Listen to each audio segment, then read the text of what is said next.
What is going on, everybody? Welcome to the 501st show. Today, I'm back here with Armand. We took a, Yep, 1-2 episode break since the something like last time we that. were together, right?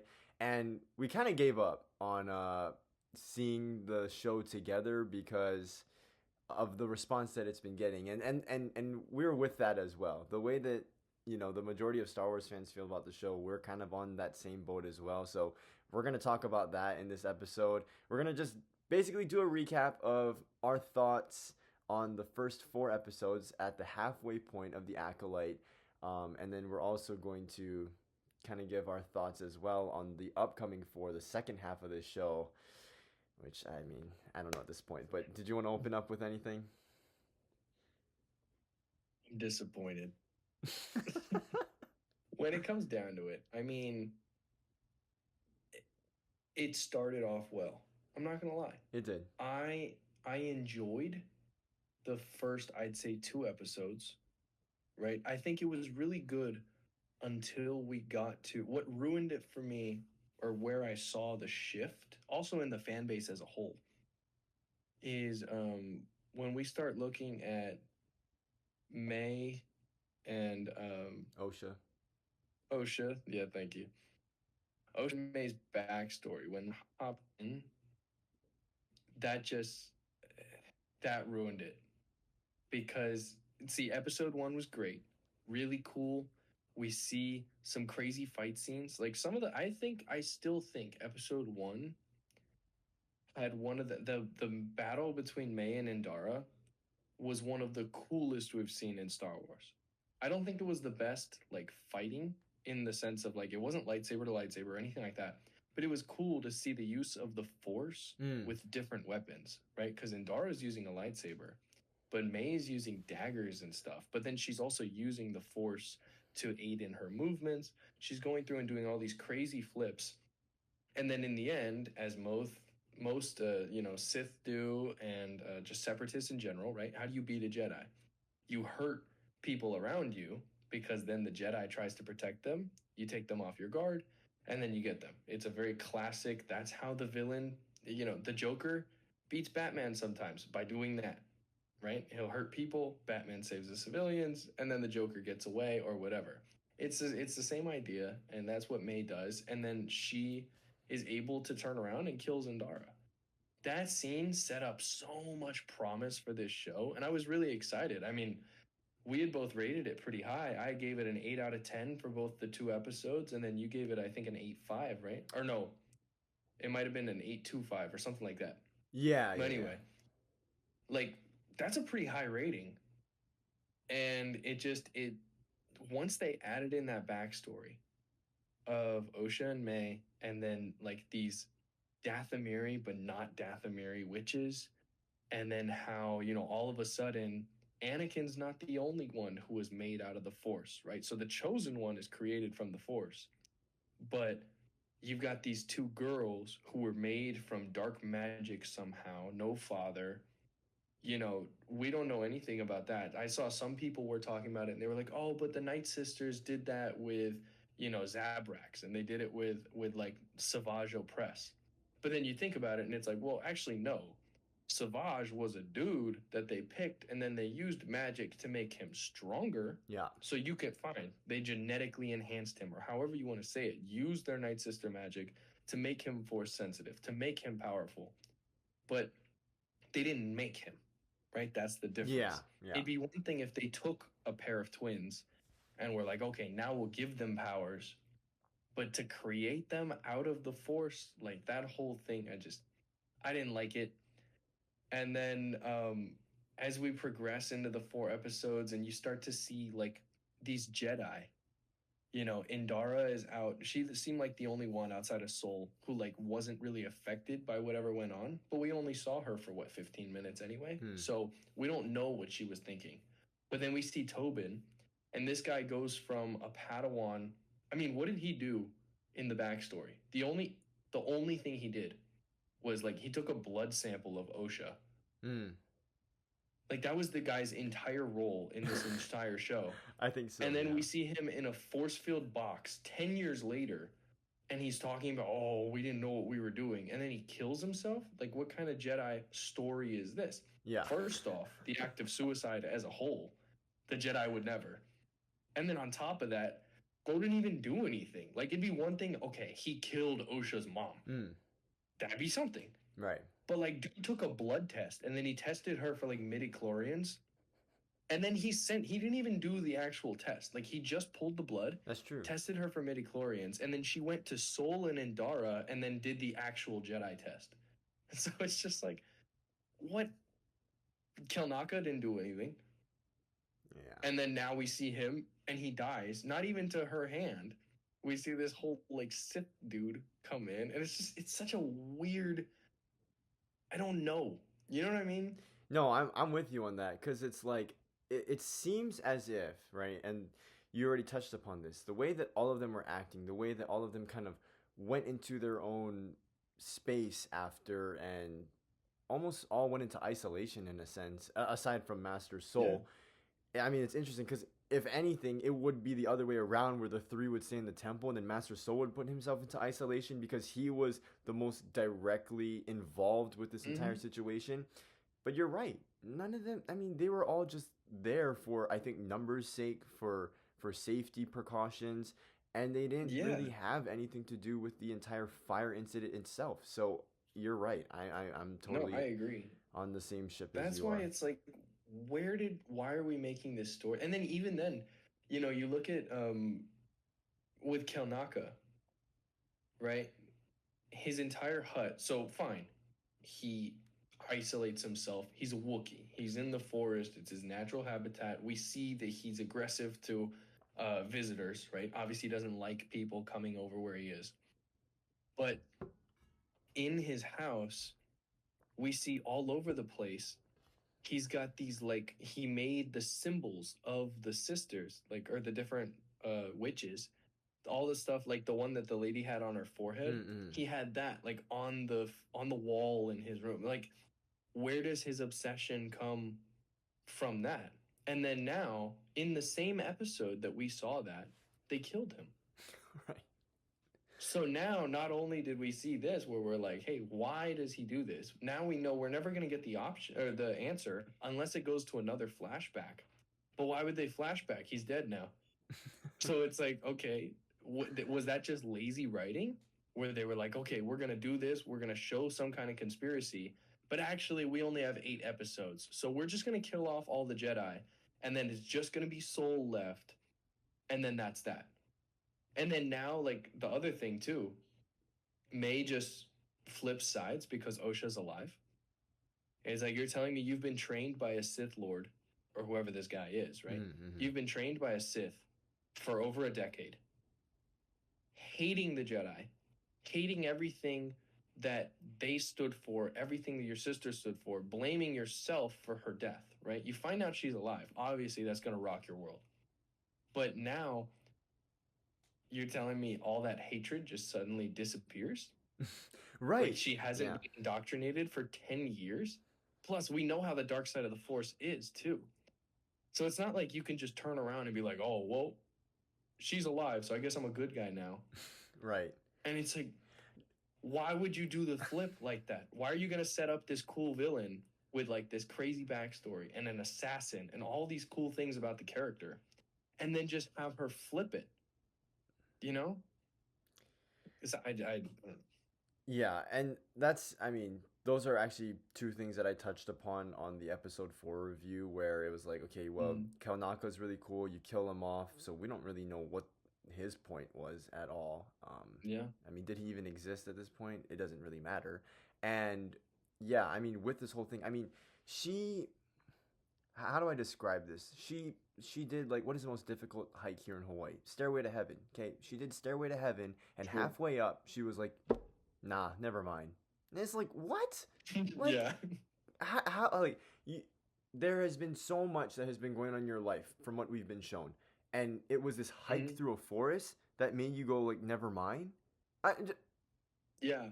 Like what? And it wasn't even like I get it. Okay, fine. The whole point of her switching sides, right? Or the whole reason she went to the dark side in the first place is because her sister died. But then on top of that, though, what blows my mind though is because it's not because her sister died. Because even in the beginning, before her sister died, or before they split and everything like that, she's constantly saying, no, the Jedi are bad, right? She's been indoctrinated in this idea since the beginning with the Night Sisters, or whatever they are. You know, that's little coven of witches. I won't call them Night Sisters because only one of them was Dathomiri, I think. Right. Yeah. Yeah.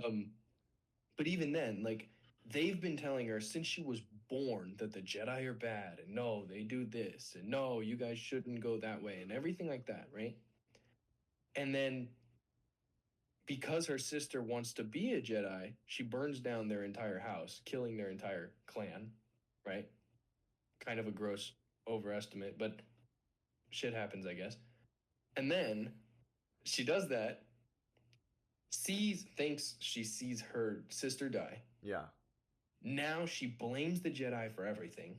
Somehow finds her way into this Sith dude's arms, where now he's her master. And then, as a deal, this guy is making her kill 4 Jedi, but lasted with weapon. That's what we know from her deal so far.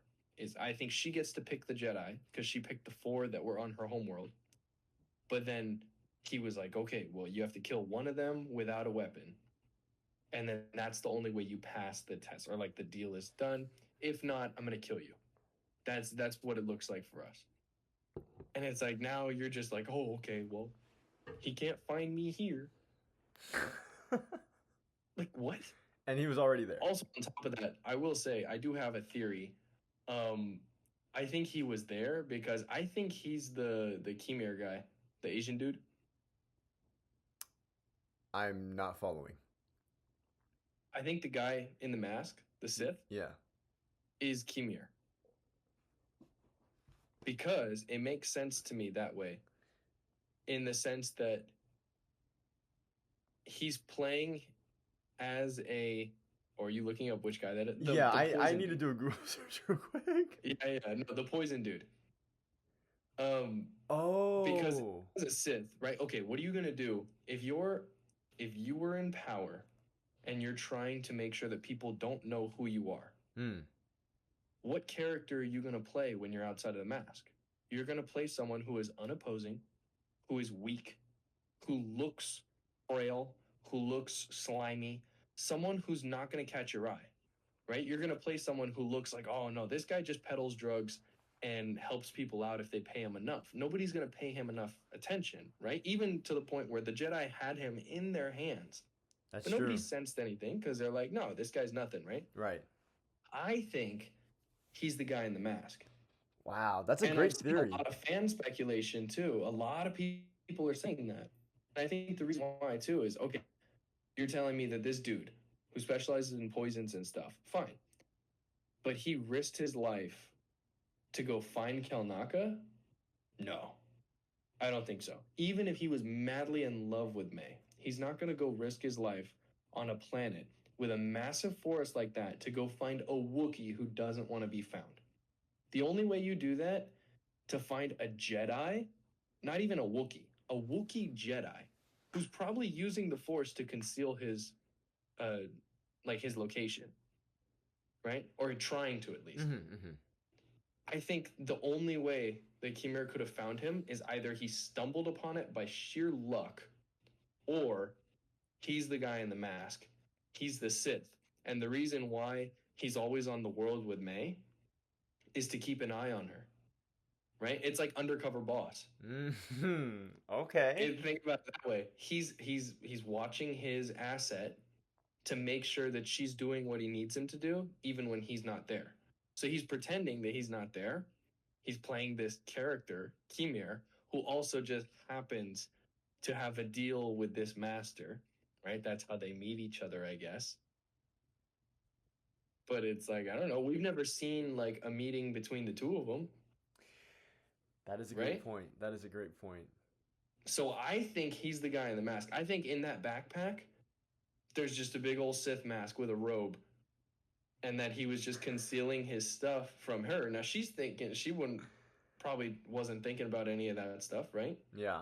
But how else would that Sith just suddenly appear on the world? It's unless like Kimir calls him. But then even then, how fast can he travel there? Is he Right. already on planet?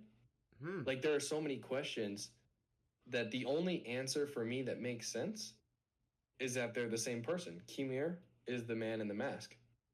He's the Sith somehow, and that's just his way of making sure that May stays in control. And when she doesn't, she deviates, right? Now he's got to make a point. He's got to go make an example. So he goes to Kalnaka first because she's going to him, right? He could use the force to boost his motions, whatever. He can run faster or anything like that, right? Gets to Kalnaka, kills him, and then now is going after her sister because he knows, well, if Osha's alive, May's not going to do this. But if Osha dies, or if I take Osha, May will do this for me to get Osha back. Interesting. So instead of revenge, it becomes a hostage situation. And then on top of that, too, I think he gets to. The guy's probably itching to fight some Jedi. Oh yeah. And so it's like, okay, what do what do we get?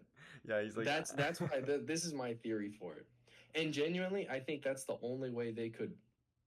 I won't say save this show because they can't save it, no. but they can make it less of a dumpster fire by doing something like that.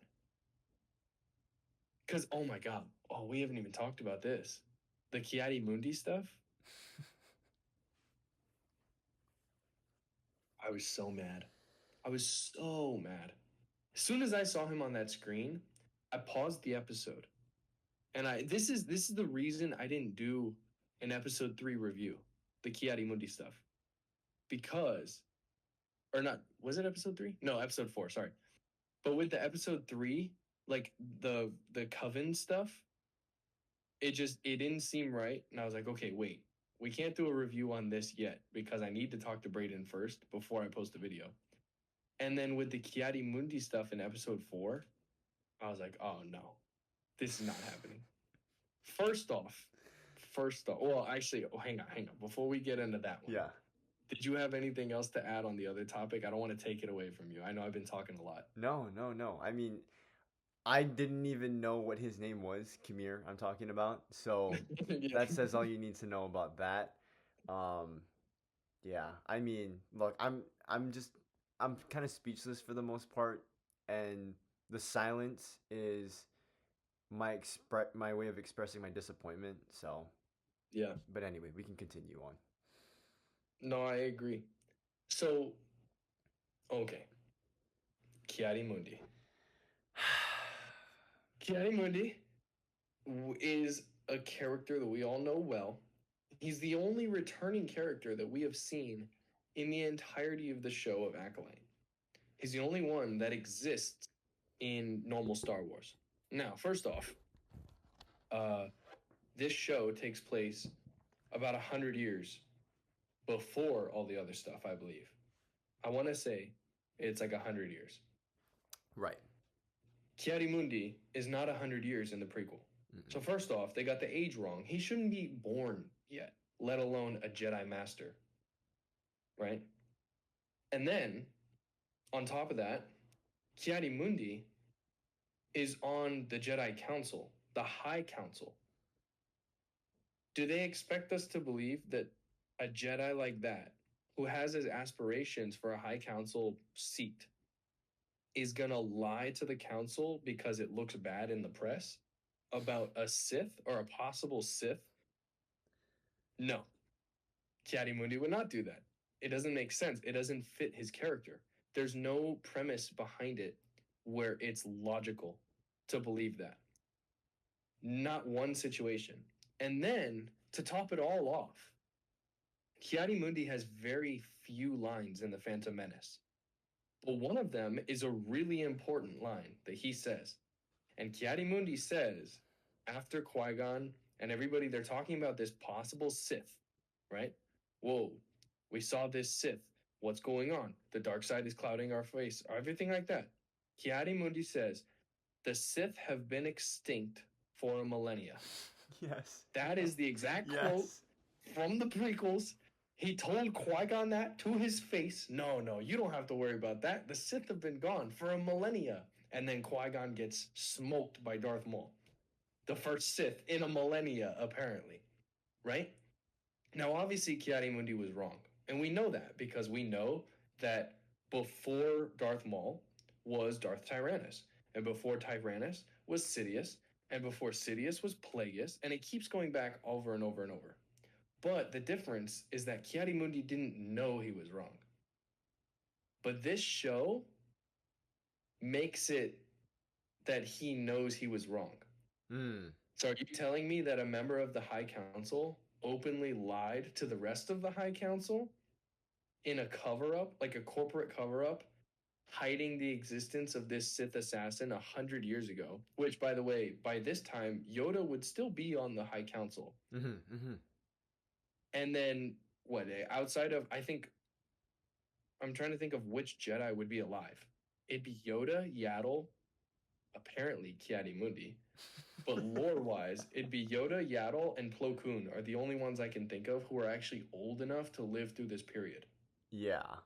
Like if they made this Plo Koon, fine. I would have believed it 100%. Because Plo Koon was never on the High Council. He dies in the Clone Wars, never makes it up to that level. So he's a Jedi Master, used as a general, runs the Wolf Pack, all that stuff. We saw a lot of cool stuff, but he's killed in Order 66. So it makes sense. It fits. Because, okay, he didn't know about the Sith, whatever. They go through all this stuff. It's just it would actually match everything else. But by using Mundi, and what really makes me mad is that he's not by no means like no Star Wars fan is like, oh yeah, he's my favorite character. But at the same time, like nobody hates him. You Yeah. know, he Yeah. was just a cool Jedi. We saw him do some cool stuff in the Clone Wars. He didn't have a lot of lines, but every line he had was like important to the story. He was a very meaningful character in his limited screen time. And then on top of that, he was a cool guy. Like there were a lot of really cool facts about him. Like a lot of people like the fact Mundi was one of the only Jedi who was allowed to be married. And that's because Right. he came from an endangered species. So Mundi had like 4 wives and he made children and everything like that, which is normally very, against Jedi protocol and everything like that. But the reason why is because his species was dying out. So the Jedi was like, all right, well, go procreate, do your thing because you guys are dying. Like you need to. And so that's just one example of like a lot of people like the fan stuff of Mundi. So when I saw that in episode 4, I was so upset. And then it just kept getting worse until the end. And I was like, oh my God. Yeah. It really bothered me. Well, see, and I'm just trying to look at it like this, right? We are two normal dudes, right, who have More or less. who have no involvement with anything cinema related, with anything, movie writing related, with anything Star Wars related, really, aside from being just fans, passionate fans. Yeah. Look how much information we are aware of that apparently the people who do have the privilege to work on a show like this don't have. Yeah. I don't know. Well, and Braden and I were talking about this earlier off camera too. And we were saying that, look, when it comes down to it, by no means, I mean, I think I'm a solid writer on a high school level. Fine. I do good in college English classes, that kind of stuff. By no means have I ever written a movie script or anything like that. And I think if we sat down and we tried to make a movie, we would have a pretty hard time. So I know it's not as easy as it looks. Obviously, making a TV show is a lot of work. However, I can tell you with 100% certainty, anything Braden and I put out would be 100% lore accurate unless the lore changed later on. The only way we would get it wrong is if they reneged canon or like there was something in Legends that they changed. That's the only way we would ever get it wrong. And you're telling me that, all these Disney executives and all these actors. I mean, we were talking about this before the show even started. The guy who plays Yord said in an interview that Anakin blew up the Death Star. And then one of the other actresses was like, "Oh yeah, R2D2's a lesbian." And I was like, "Ma'am, he's a robot, first off."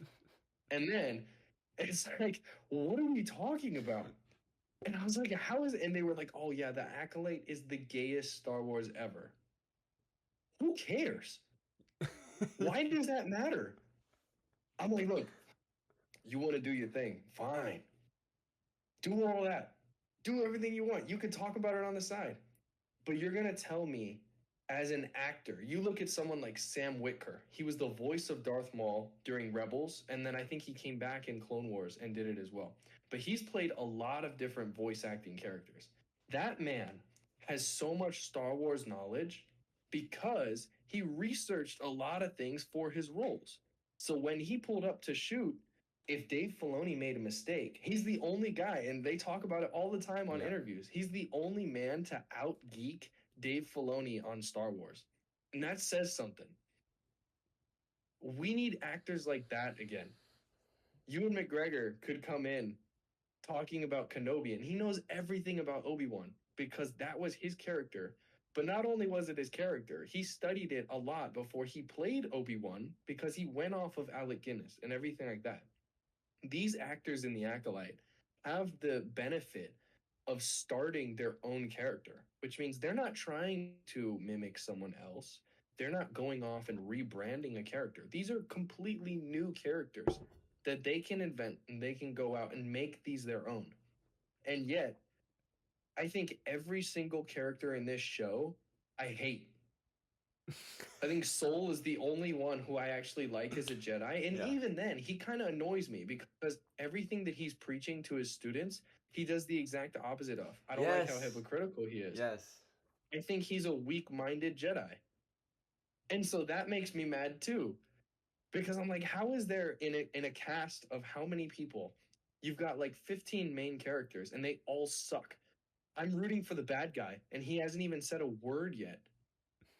And I'm like, I just want the Sith to kill them all so that we can restart and then it's just done. Like, I think this if these next 4 episodes don't somehow pull this train back on the tracks, Yeah. this is going to go in my pile of things that shouldn't be canon with the sequels. And it's I'm with getting you. dangerously close. Yeah. I'm holding my hand above the trash can. I just haven't let go because I'm waiting for the next couple episodes. Yeah. Hey, look, that's the thing, right? We're about 30 minutes into this episode and we haven't made this clear yet. And we touched upon it earlier in the episode, but Armand and I think unlike other Star Wars fans, which I think there is a little problem with this situation as well, but that's a, video for another time.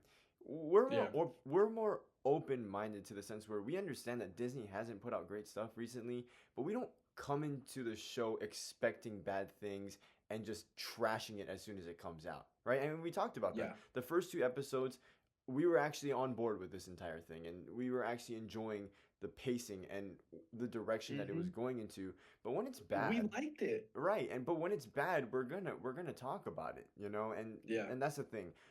We're gonna give everything a chance, and I mean, up until this point, when a lot of people have just said, we're not gonna watch anymore. I mean, I know you and I are gonna watch this thing through and through, regardless I'm of gonna watch it till the end. Right. As much as I hate it, I'm Yeah. still gonna tune in Yeah. every Tuesday, and I'm gonna make sure that I watch it. Yeah, that's why it's But, just yeah. I don't know, disappointing. But look, It is. look, 2 things I really want in life before I die: one, Minnesota Vikings win a Super Bowl, and two, at some point we get to choose what is and what is not canon as a fan base because the fans deserve Yes. it. So, yeah. I don't know. honestly, yeah, I agree. Also, I think they should just put out a poll. They Let us should. choose. they should. Let us pick. Freedom It's like, to the look, people. fine. If you want to make this show Legends, I'm totally fine with that. You want to make the sequels Legends? Absolutely. I am 100% on board with that because we have a lot of stuff that's already, like, for example, okay, I'll give one option. Canon versus Legends.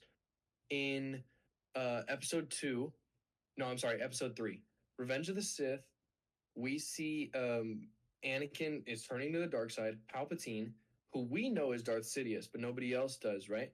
When the classic line, "Do you know the story of Darth Plagueis the Wise?" Right? He's Yeah. talking. It's not one the Jedi will tell you. That's a very important story. However, in canon, we know that Plagueis did all these things, whatever, right? Or we just know Darth Plagueis existed and that he's dead. In Legends, there's a book. So we know in canon that Palpatine killed Plagueis, right? In Legends, it's different. It's a different timeline because in Legends, we see that Plagueis is still alive all the way until this happens, and that he actually feared Anakin because Anakin was born from the Force. The reason Plagueis really didn't, he was scared of Anakin was because he thought the Force was going against him and all of his experience on midichlorians, right? Darth Plagueis is known for the whole reason he was a Sith is because he used the dark side of the Force along with medical experiments to try and manipulate the midichlorians in people. So taking Force sensitives and making them normal, and then doing the opposite, taking normal people and making them Force sensitive. That way, if he got that power down, he could take all the Jedi and take away their ability with their connection with the Force. And then he could take all the evil people in the world, the people who believe in what the Sith believe, and give them the powers. And then now he rules the world, right? So that's what Plagueis was known for. Now you have a child born with no father, made completely out of the Force. Plagueis thought the Force had literally created a being just to go against him. Now that's a good example of Legends that we know that didn't happen in canon. By now, Plagueis was dead, but it's cool to see that in a comic book. I think that it's a novel. It's not a comic book, but it's a really cool book. You get to go through. You see a really different side of Star Wars. You see a different perspective because it's talking about Revenge of the Sith. It goes through the entire prequel trilogy actually, but it's all from the point of view of Darth Plagueis, which is really, really interesting. Now, if you want to make this show Legends, fine, go for it. I think that's cool. That's awesome. But why are you ruining canon? Why go through and make all these mistakes of shows? Now, I will say, I mean, the worst show until this was probably Boba Fett. I think Book of Boba Fett. And even then, it wasn't because it was a bad show. It was because it was just Mandalorian season 2.5. So we were more mad about the fact that, okay, you put his name on the screen, but Boba Fett's in like half the episodes. Right. Or it was like, how are other characters getting more screen time than the dude the show is about? You know? But even then, I wouldn't make that Legends. Like, I still think it's good enough to be classified as canon. The only things I would make Legends would be the sequel trilogy and possibly the Acolyte. If they don't fix it in these next couple episodes, it's gonna go back. It's gonna go in that pile. I'm so disappointed because it really did start out well. Yeah, I was really enjoying the show. I thought it was such a cool storyline. Yeah, an assassin and then a Jedi born from the same parent, right? Twins at birth. One goes the dark, one goes to the light. It's very cinematic, very cool to think about. That'd be like if Princess Leia was evil, but Luke was good. And then we see like this big climactic battle between siblings, right? That's awesome. That's what we want to see. Stuff like that is a really cool idea. But now they turned it into this whole, the Jedi are evil, but why are they evil? They won't tell us. And then on top of that, they're like, oh, the Jedi are evil. But then what we see of the Jedi, they haven't done anything evil. I'm like, nobody did anything wrong. If anything, okay, the one thing they did wrong, Soul was spying on kids in the forest. A little creepy. That's weird. Fine.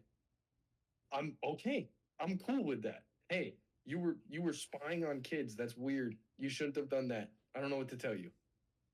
But at the same time, that doesn't constitute another Jedi Master going into isolation for 10 years. Going into like, he went into this full state of catatonic, essentially just completely immobilizing himself to meditate. And then after 10 years of not talking to someone, he comes out of his meditation, drinks a poison, and kills himself. What? And then the Wookiee's just minding his own business, but he's making paintings and stuff of the symbols that these sisters have. What? Why? None of this makes sense. I'm like, it's if they can, I swear to God, the writers are gonna have to put a Cirque du Soleil show of acrobatics trying to tie all these holes together, because the amount of plot holes in this, it's like the Swiss cheese of Star Wars shows. This thing is ridiculous. I don't get it. It's ridiculous. Uh, okay. So I'm gonna kind of backtrack, and I have two things that I want to say. So for one, okay, I just want to put it out there that Armand has been throwing out all kinds of nuggets this entire episode, and I really appreciate that. And I feel like I'm lacking a little bit now. So I wanted to just say, right, like, what could what are some alternative options and some alternative routes that we could have went? Okay, now we know that Yoda and Yaddle are here, and I'm talking about this for lore accuracy, right? Mm-hmm. We know that Yoda and Yaddle are still alive, but those aren't characters that you would want to see, in a show like this, because I mean Yoda for obvious reasons, but then Yaddle, I think they touched upon her enough in the Tales of the Jedi, where it was like, okay, Yeah. we could see more of her, but we don't need it at this point, right? Like, she's not that significant of a character, and there's talks about Plo Koon. Plo Koon could have been a potential, suitor for this spot that Ki-Adi-Mundi was in. Look, okay, so again, because you're just throwing some stuff out there, I feel like I should. Sorry. No, no, that's good. Honestly, it's great. It's great that you're doing that, because it's just further evidence that there are regular dudes out there who know what they're talking about, right? So Yeah. here and now, maybe some of you guys don't even know who these characters are, right? But we see them. We see them in episode 1. I think some alternatives, and this is just me being a goof because I think it's funny. I think Yariel Poof would have been a very cool character to see instead of Ki-Adi-Mundi, because he literally serves no role, no purpose in episode 1. We know he's on the High Council, but we don't know what he does or what his involvement is. So why not put Does he a have character any like lines that? of dialogue? He just I don't think sits so, there. right? He just sits there, Yeah. right? And some of you guys are probably saying, "Who is that?" I mean, it's a Google search away. We can put a Picture on the picture up on here. screen. We probably It's put a picture on the insane. screen. Another person is Oppo Rancisis. He's another Jedi on the High Council that probably a lot of people don't even know exist, but he's there. So like, put those characters in who are alive, and I've done my research. I know how old these characters are. They would be alive during the time of the Acolyte. You can put these characters in who exist, but literally have no role at all in whatever they've done so far, which really is just sitting down at this point. Now, they obviously are significant to some degree because they're on that level of being a Jedi, but it's like, come on, I mean, there were so many other options, and I think that those are two of them. Now, are they irrelevant as hell? Yeah, they are. But that's kind of the point. That's kind of the point, right? So Yeah. I agree with that. I wanted to throw that I out there. agree. But also, I Yeah. would love to see Yariel Poof in live action again, because he's just I think a he'd be so funny. stupid looking character, but he needs really to be is. put in there because he's awesome for that reason. Yeah. He looks like, to me, and I think you guys will understand when you look at a picture of him. He looks like if a Kaminoan and Darth Plagueis had a baby. Yes. like he's got the face of Plagueis, but like Yes. this massive neck, like a Yes. Kaminoan. And I swear, that's what he looks like to me every time I see him. And I'm like, this guy's a funky looking dude. It's like, he's kind of weird. But that's what I mean. That's what I'm saying. It's like, if you see those characters in there and they, I mean, them putting Ki-Adi-Mundi even in this, and for him to really serve no purpose in that too, it just it makes it even worse. It's like you didn't even Yeah. he didn't even have to be there. There wasn't even a character that needed to be put there anyway. You just didn't even need it. So if you're gonna do that, Yeah. put a character like that who already serves like little to no purpose. I'm not. They just- should have done someone else. They should have just thrown in, like, okay, whatever. You take a nameless Jedi, someone we don't know anything about, and then you add them in, and fine, now you've got this whole Jedi conspiracy. I mean, the entire room was full of Jedi that we don't know. They Right. couldn't add one more. Right. No, but No, they had to take a guy from the future who shouldn't even be alive at that moment and then add him into this whole thing. right. No, It's just it was so unnecessary, you that know? okay, and that's exactly what I'm saying. You add in two characters like that, where some people like us, okay, yeah, we'll know who that is and be like, hey, I recognize that person, and there'll be other people who will just think it's a brand new character, and that's it. You move on from there. Yeah. You do the same job that they were trying to accomplish here, just with characters that would make a little bit more sense and are actually lore accurate in this role.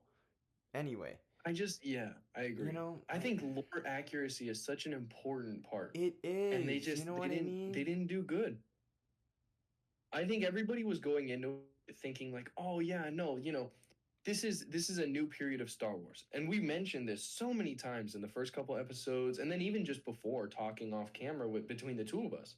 We had mentioned this so many times that with something like this, it's a time period we've never seen before, which means that okay, you can mess around with the lore a little bit because you're making it up as you go. There's nothing to go off of. And so to a certain extent, we didn't think you could be wrong about anything. Somehow, they have taken a time period that had no previous lore and they've gone against everything else. And I'm like, how did you do this? You had 100 years away from the beginning of the Star Wars universe that we know. 100 years. And you couldn't figure out a way to make it add up. I'm like, this is before the fact. So we know eventually things have to go in a certain direction. It's not like you can change the entire timetable. But at the same time, it's like, okay, a lot can happen in 100 years. So you could mess it up really bad for the next 10, right? And then we see a growth for the next 80 to 90 years that gets you back to that prequel area, right? Now we're hitting that era. Fine, the Jedi Council, they're ruling everything. It's awesome. Okay, we're back to normal. But now you've got to like, oh no, the Sith didn't exist. But then it's like, oh well, now Mundi is a conspirator, and it's like now you have essentially made him a criminal in the eyes of the prequels. Now, when you watch the prequel movie, every time he says that line, you're gonna be like, oh, wrong. And it's like, oh, he lied. No, that's not true because you knew about it. And just like that, you ruined an iconic line. And it's like how it blows my mind with the budget that these shows get, especially from something like Disney. Disney recognizes that most of their money comes from Star Wars. Star Wars and Marvel are two of their biggest franchises over any of the parks, over any of the kids' shows, right? So many people are boycotting Disney on all those things. But Star Wars and Marvel have both been really big things and still huge successes, right? Maybe not in recent years, it's been going downhill, but still bringing in millions on millions of dollars. And these shows are getting a $500 million budget. And you're telling me you couldn't have a dude sit down. This is the other thing. Okay. This is a tangent. But I will say, I talk about like things like legends and stuff. Fine. I might know a little bit more about Star Wars than the average person. However, I strongly believe that out of everything I know and everything that Braden knows, I'd say 80% of the information that we talk about, you can get from simply watching all of the content. So they could have paid a guy to literally sit down, watch 6 Star Wars movies, the original 6, right? See the first 3, see the prequels, and then watch a couple of the shows in between. Watch Rebels, watch Clone Wars. 90% of this information that we're talking about comes from Clone Wars and then the prequel trilogy. We haven't even talked about the original trilogy. We're not even looking at Rebels right now. We don't need to. But it's like you couldn't pay a guy to sit down and do that and just go through everything so that, okay, he can be your fact checker, right? They finish up the script, they send it over to this dude. And he's just sitting in his room and he reads through the script and he's like, oh, this is wrong. Oh, this is wrong. Well, Oh, this is wrong. well, Fix it, send it back, and then they can make the adjustments as they need to. You don't have to scrap the entire script. right. Just change a couple words or change a character. Like, it's that simple. It's unbelievable. But I mean, they do have that person. Remember, Anakin blew up the Death Star. Oh my God. I know. Come on. As it is, okay, that guy's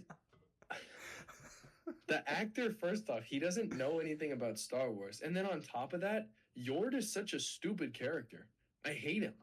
No, okay. No homo. This dude's literally just there to be a thirst trap. Like, on God. Like, right? He is. He is. Oh my God. Like, one of the That first the shots other- we saw of yeah. him was him without his shirt on. It's like, what? He's shirtless. What? And then this child, this alien child, walks into the room, and she's like, "Oh, please tell me Yord's not here. Is this guy the creep? Like, what is going on?" That kind of reaction. And then he's like, "Oh yeah, you know, I was just getting my robes Dude, that was ironed so out." weird. And she was like, "Put some clothes on." I'm like, "Yeah, put some clothes on. What are you doing?" Yeah, well, you I know was what? like, "I want to see this." At least we know R2D2 won't get Ridiculous. turned on from that, right? So. That is a benefit. It's just it blows my mind with the kind of budget you can get. And I totally get it. Fine. A whole new cast makes sense, right? You don't want returning characters because the time frame doesn't make sense. So I don't think they should have gone out and tried to get, you know, a Hayden Christensen or a Ewan McGregor, because I think they did good. Keep those guys in the future. Stick to what you're doing in right now, right? But why'd you have to go and make everything so political? And then on top of the politics that they've thrown into the show, politics or not, it's just bad writing. It's a bad storyline. It's bad writing. It's been, I mean, I will say the one thing about this that I find kind of nice, the acting has been okay. I agree. So even though it's bad writing, I still think the actors are doing a good job. So kudos to them. Well done. But at the same time, good acting is not going to fix the show. I don't care how good of an actor you are. If you're telling me things that don't make sense, or you're just going off of a very noticeably wrong script, I'm not going to enjoy the show. I don't care how you can be the next Oscar winner or Emmys or whatever it is for TV shows. Fine. I'm good. I'm glad you got it. But at the same time, you were wrong, and I still hate your character because you were wrong. I don't care about your acting. I care about the fact that you butchered a franchise or that you're going through and you're ruining all the good. I do think this show, Disney made the mistake. They really messed up with the sequels. And then they kind of fixed it, I'd say, a little bit with Mando, with Ahsoka, with Well, I wouldn't say they fixed just it, in but general, they redeemed Kenobi. I wouldn't say themselves. fixed it, yeah, but they made it better, right? We enjoyed those shows. Yeah. I think when they added in things like season 7 of Clone Wars was really good. Bad Batch up until season 3 was awesome. And so stuff like that, they kind of repaired a little bit of the damage. There were still some scars, but you can't see the wound anymore, right? And then the Acolyte happened. And it's like they shot themselves in the foot again. Right after the bullet hole healed, they went through and they just opened it right back up. And it's so disappointing to me. It really is. It's so hard to watch because I know I'm gonna watch it all. Like we said, Yeah. Braden and I are gonna sit through all 4 episodes. The next 4, I mean, I think it's an 8-part series. We're gonna go through all 4 of them, and we're gonna sit here and watch the whole show. And I hope that it's not as bad as I think. Let me check. It might only be 6 episodes. Wow. Oh no, it is 8. Sorry. I was gonna Yeah. say. So 8 episodes. So I mean, I saw a How video bad can today. it be? I saw a video today, and Huh? the guy was like, three most powerful things in Star Wars. First, we have the Death Star, which can literally destroy planets. We have Mm-hmm. we have Darth Vader, which no, I mean no introduction needed. And then there's Of Kathleen course. Kennedy, who can destroy an entire franchise. I was laughing my ass off because I wasn't expecting that. That is But very that's the true. that's the biggest killer in Star Wars right now, and that is Yeah. with no debate. No, I agree. I think, and you know what? Dave Filoni did such a good job of fixing a lot of the damage, trying to fix a lot of the damage that Kennedy had done.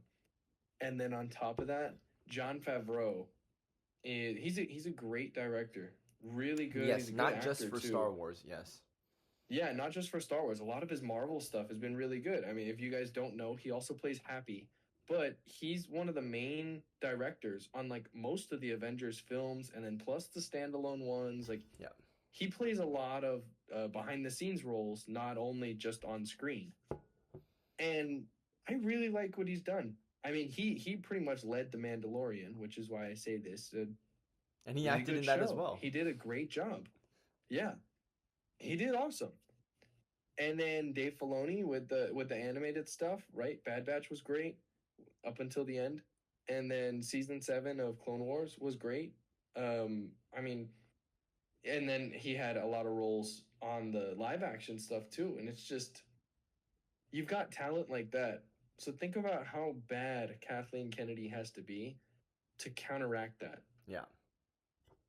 Like the fact that both of them combined can't fix the damage that she's done is incredible to me. It's like what level, how bad do you have to be? It's to a point where even people who don't know Star Wars know the name Kathleen Kennedy. And the reason why is because everybody hates her. It's like every single show she's been a part of, everything that she's touched has just been cursed. And it's just it's unbelievable. No, it really is. And we had a brief conversation before we started this video that like it's pretty difficult to like be this bad, you know? Like Yeah. I don't even if we tried, I don't know if it would still be this bad. Yeah. It would yeah. At a certain point, it's it's like the biggest lack of skill I've ever seen in my life. For the I would say record, it's unless she's trying to do it, maybe she's just very talented and she wants to break Star Wars because she's doing a great job at that. I don't know if it's on purpose or not, but if it is, I mean, I will tell you what a supervillain. She has been doing a great job, bang up job messing up Star Wars. So if that's what she was trying to do, then you know what? Well done, Kathleen. That's I don't know what to tell you. But if this isn't an intentional blowing up of a franchise, um, fire her. We've been saying it since the prequels came out, like or not the prequels, since the sequels came out. Everybody has been saying it. There was even like a didn't they have a change.org that got like 50,000 signatures to fire her? is And that a then thing Disney really? still didn't do it. Yeah, I think so. It was a lot. It was kind of crazy. I was like, I've never seen so many people collectively just hate on one person, like as a unit. It was kind of beautiful, I'm not gonna You lie. know, honestly, we should start a GoFundMe and see how much funds we can raise for like to To like have her fire like her? buy out of her contract, you know? That's actually a good idea. That's Like actually a I really I'd good actually be curious idea. to see how much money we could raise. Like we had people, okay, like a couple months ago betting like tens of thousands of dollars for a Gail Lewis signed Walmart vest. I think people will drop some money to get Kathleen Kennedy out of Star Wars. I think so. I think you know what it is. I think we would get a lot of anonymous bids of really high numbers from some A-list actors who are mad about what she's done Yes. to the brand Daisy that they were a Ridley, part of. right? Yeah. Oh my god. Yeah. Who's the guy who played Finn? John Boyega. I'm sure. Yeah, John Boyega must be so mad because he always talks about how like he's so pissed about the Yeah. sequels. He was like, yeah, they were bad Star Wars, and then on top of that, they completely screwed his character. Yeah. Even So Poe he Dameron. not I only does forget he have a what the actor's vendetta name as a for Poe fan. Dameron is. Oh, Oscar Oscar Isaac. Isaac. Yes, yes, you're Yeah. right. Yes, him too. Yeah, him too. Even Pedro Pascal, to a certain level, like The Mandalorian, he talks about Star Wars and he's like, yeah, Mandalorian was good, but everything else has been kind of bad. And he says it. I mean, he's really close with Oscar Isaac, so it makes sense, right? Yeah. But it's just, you look at that stuff and I was like, even John Boyega, actually, he's a huge nerd. Like I've seen it in interviews and stuff. He's talked about, the line where they're like, they fly now because the stormtroopers fly up. Oh, you're right, right, right. And he called them out. But he was like, yeah, I couldn't change the script. Like, they wouldn't listen to me. But then he said it in an interview, and he was like, clone troopers have been flying since the Clone Wars. Like, we saw them use jetpacks Right. on Geonosis and stuff like that in the show. Like, season 1. We're not even talking about, oh, this came out in season 7. Like, season 1, before the sequels were even a thing. I'm like, this was before Disney owned Star Wars, I think. Actually, Clone Wars might have been part of Disney, the whole thing. I don't remember. But like the fact that he knows that, I think there would be a lot of characters who would potentially pay some pretty big money to see her leave. I just it's unbelievable. It really is. Well, It's hard to fathom. we are closing in on an hour now here on. Well, not only is this an Acolyte, It's enough. half of the Acolyte recap, but also a general Star Wars rant as well, which Yeah. I can't imagine this. I mean, we didn't plan the video to be this way, but I can't imagine it would have gone any other way. I don't think so either. Well, I think we both had a lot of things that we had been holding in until a video like this. Yeah, we hadn't really talked much about. I mean, this was like that therapy session for me. Yeah. So yeah, I mean, I guess for time constraint purposes, Yeah, we right, can cut it here. we're gonna cut it here, get this thing up Yep. because as we're recording right now, the episode 5 does come out tomorrow, and Yes. we will officially, thankfully, be past the halfway mark of the Acolyte. So Almost done. yeah, Almost done. Well, I mean, as a recap, we're mad.